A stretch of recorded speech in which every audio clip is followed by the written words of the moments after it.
It all depends how much you really want it. Be sure that you choose it carefully. The joy, after all, is in the journey of being what you really want to be.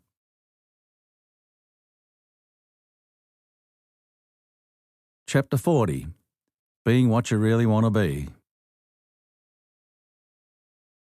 I have to admit saying to someone in the early 80s that I wanted to become a famous Australian. I think he thought I was a wanker when I said it. But I was trying to say that it wasn't important to me to be a world star. I just wanted to be appreciated by my own people for singing our own songs and making a difference. If the songs communicated to the world, great, but I haven't tried to achieve that.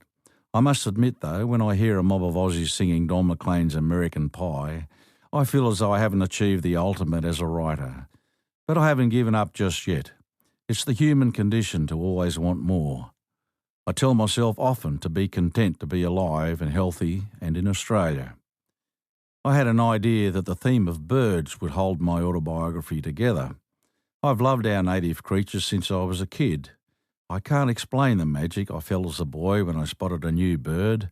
I can probably tell you exactly where I saw a certain bird for the first time. The Quambatook Council Dam was where I first saw the red-legged avocet with his strange upward bent beak. The grey fantail behind the Quambatook Cafe in the lane, the sacred kingfisher in the Church of England front yard. They all have their little territories. The pretty little goldfinch used to nest in our fruit trees, but I ignored it because it was English. The black-faced cuckoo shrike had a mud nest in the gum tree where we used to swim in the Avoca River. I'm sure the tree and the old swinging rope will still be there. The Nankeen night herons would stay in the gum plantation opposite our first house until dark. For my egg collection, we platted the kumbungi grass on the bank of the river and could walk out to the middle where the musk duck nested. That was our biggest prize, an egg larger than a domestic duck's. Its shell was pale green and as hard and thick as porcelain. On the way through the reeds, we found the reed warblers' nests made out of the kumbungi seeds on the top of the stalks. If I heard a reed warbler today, it would take me immediately to the Avoca River. Isn't it amazing how you can tell an Australian location by the bird calls? The whipbird is the sound of our rainforest. As you head north, there is a dove that is definitely the sound of the tropical north. The sound of spring, where I used to live in Epping, is the wattlebird that reminds me of an old-fashioned hedge clipper. The currawongs in Sydney sing differently to the ones at Springbrook in Queensland. The corellas sound like the outback. Mobs of galahs take me back to the farming country. Bloody sulphur-crested cockies are everywhere. I hunt them away from our cottage at Springbrook.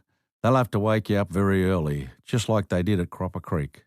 The blue-winged kookaburra at Cape York Peninsula sounds like he's practising to be the common jackass. Up there you can hear the carpenter bird at night. It sounds like someone nailing down an iron roof on a shed. It's certainly quite annoying when you're trying to sleep. I could go on forever how I remember, throughout my adult life, where I first saw a native bird that heralded from the pages of my bird books and my Gould League days. I was disappointed to discover that the Gould League seems to exist mainly in Victoria these days.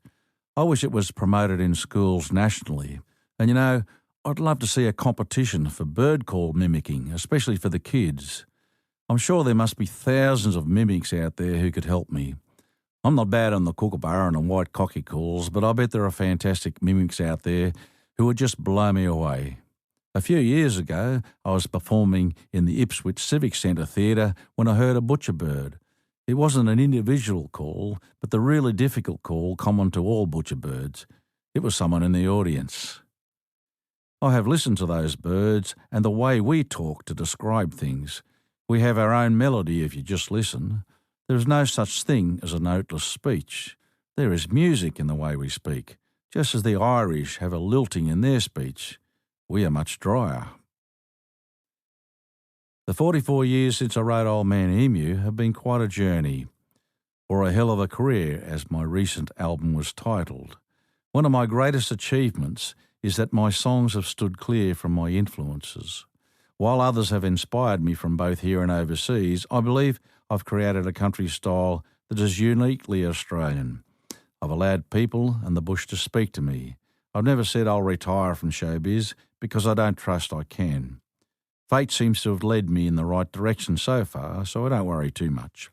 After losing my brother Robin and my own brush with cancer, I'm thankful for every day. I guess in the long run I'll be remembered for a few songs, certainly for True Blue. I hope it will become part of our nation's heritage. At the moment, the Wallabies and the Australian cricket team use it as a victory song. Flower in the Water has become a song for funerals for many people. Cootamundra Wattle and Sidey I hope will last as songs of love of family. I'm glad Raining on the Rock seems to be one to describe the heart of Australia. Old Man Emu will always amuse kids, I guess. Of course, I can't predict what songs will last when I'm gone, but a handful would be nice. My achievements outside of music? Well, the cottage I've created on a cliff in southeast Queensland will bring joy to Aussies forever. It may burn down one day in a bushfire, but there is no doubt with such a view, people will persevere and rebuild it again and again. When I decided to build there, many people thought I was mad. Now our friends are gobsmacked and love being there with us. I think in the end, my greatest joy has been in creating things. Hopefully I will drop dead in the middle of messing about with rocks or timber or building a chook yard. A creative life is a gift. I get up early every day in the mountains so I don't miss a moment of daylight. If I stay healthy, my dream of man-made paths through our rainforest will be achieved. I really do want to share my privilege of being a caretaker of an amazing piece of Australia. Speaking of my health, my small dose of prostate cancer creates concerns, but I refuse to let it bother me. I already have too many reasons to be thankful for living this long. I wonder what I did to deserve this life. I regard myself very lucky to have been brought up in a bush town, a farmer's son. I'm very lucky to have had a musical family and a mother who introduced me to wildflowers. But above all, I'm lucky to be able to string words together about how I feel. All these things are gifts. When you receive a gift, you should be thankful. You shouldn't feel that you are better off than others, quite the opposite. Sure, I'm proud of what I've achieved. That's what makes life worthwhile. I've indeed had a fortunate life. I've lost half my hearing already, but while I still have my hands and eyesight, I have a life. If I end up bedridden in the finish, I'll be happy if at least I've got a pocket knife and some gidgee wood to whittle.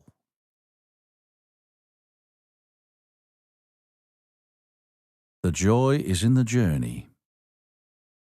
Everyone has their disappointments, days when nothing seems to go your way. It all comes down upon you in the evening, but tomorrow morning brings another day. You'll never make a mark just being lucky. You have to earn your place in the sun by crossing every bridge that comes before you.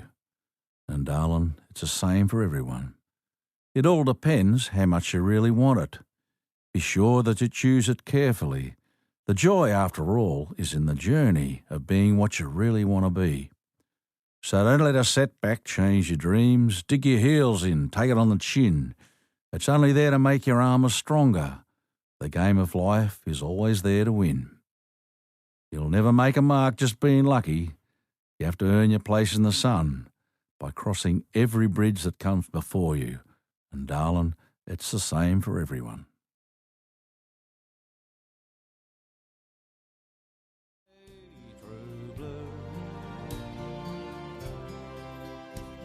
Acknowledgements.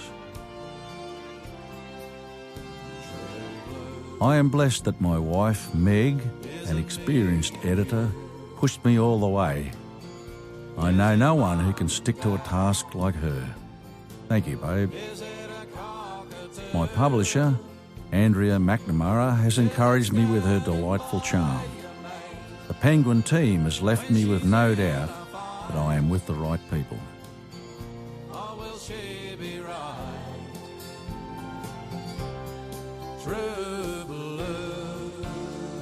Belinda hopes you enjoyed the reading of Hey True Blue, written and read by John Williamson.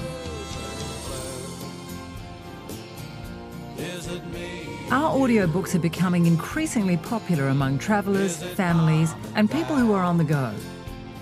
If you really enjoyed this audiobook, please introduce your friends and family to the experience. We're sure they'll love you for it. If you want to hear more about our fabulous range of titles, please visit us online at bolinda.com. Thanks for listening, and remember to always take a Bolinda audiobook with you.